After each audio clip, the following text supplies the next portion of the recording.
Assalamualaikum warahmatullahi wabarakatuh. Berjumpa kembali dengan saya, Bu Rita Tiaswari dari MTSN 4 Sleman. Anak-anakku sekalian, pada kesempatan kali ini saya akan sedikit memberikan gambaran tentang layanan bimbingan dan konseling yang kami tujukan untuk kelas 7 A, B, C, D, dan F. Silakan kalian simak materi berikut ini. Materi kali ini adalah tentang disiplin diri. Anak-anakku, berdasarkan Kamus Besar Bahasa Indonesia, disiplin berarti tata tertib yang berlaku di keluarga, di sekolah, dan sebagainya. Kemudian juga berarti ketaatan, yaitu kepatuhan pada peraturan, tata tertib, dan sebagainya. Nah, maka dapat disimpulkan bahwa disiplin berkaitan dengan ketaatan atau kepatuhan kita pada tata tertib yang berlaku di rumah, di sekolah, dan di masyarakat. Di dalam keluarga, pendidikan disiplin dapat diartikan sebagai metode bimbingan orang tua agar anaknya mematuhi bimbingan tersebut. Sekalian yang saya banggakan, kenapa ada pendidikan disiplin? Karena tujuan jangka panjang dari penanaman disiplin adalah pembentukan pribadi yang memiliki pengendalian diri atau self-control dan pengarahan diri atau self-direction. Nah, inilah hakikat dari disiplin yang sesungguhnya. Jadi, dapat dimaksudkan bahwa salah satu ciri kedewasaan individu atau siswa yang tidak hanya disiplin ketika ada pengawasan dari orang tua, guru, ataupun pihak lain yang mengawasi, tetapi disiplin kapan saja dan di mana saja.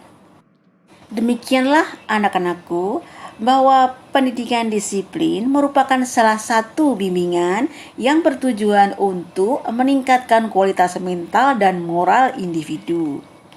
Dan disiplin juga dapat menanamkan pola perilaku tertentu, kebiasaan-kebiasaan tertentu, dan membentuk manusia dengan ciri-ciri tertentu. Disiplin menurut Toto Tasmara dalam buku Etos Kerja Islami merupakan pribadi yang disiplin, sangat berhati-hati dalam mengelola pekerjaan dan penuh tanggung jawab dalam memenuhi kewajibannya. Untuk seorang siswa, misalnya, siswa yang disiplin tidak akan menyontek, karena menyontek berarti menipu diri sendiri dan orang lain.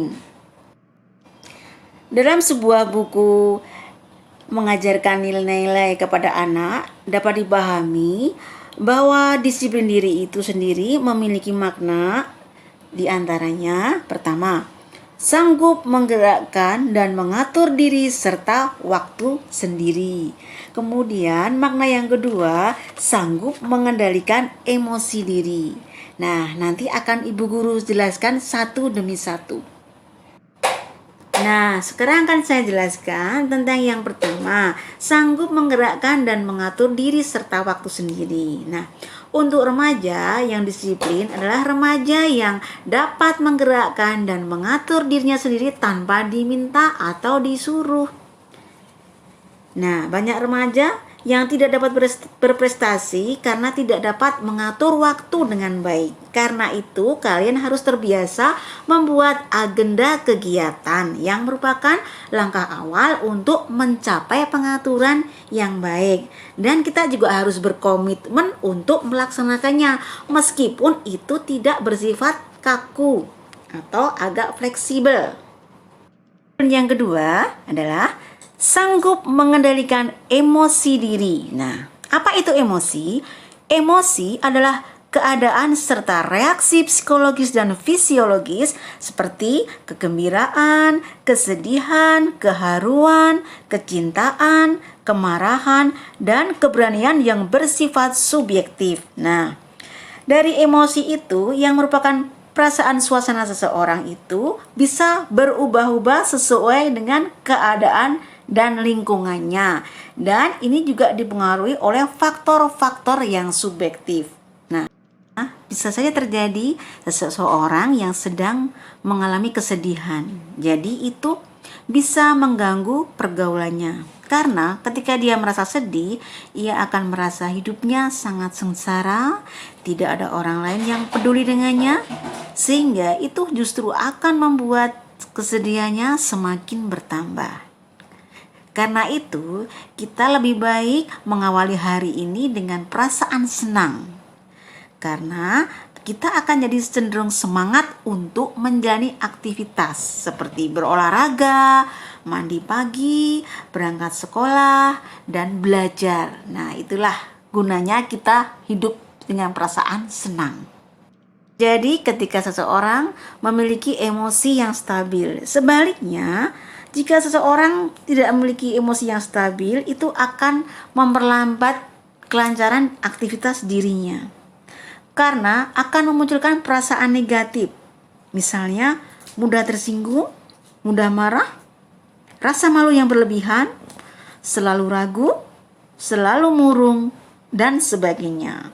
Untuk itu anak-anak, hal-hal seperti itu perlu kita kurangi, sehingga kita bisa mengendalikan emosi dengan lebih proporsional, sehingga tidak mengganggu aktivitas sehari-hari kita.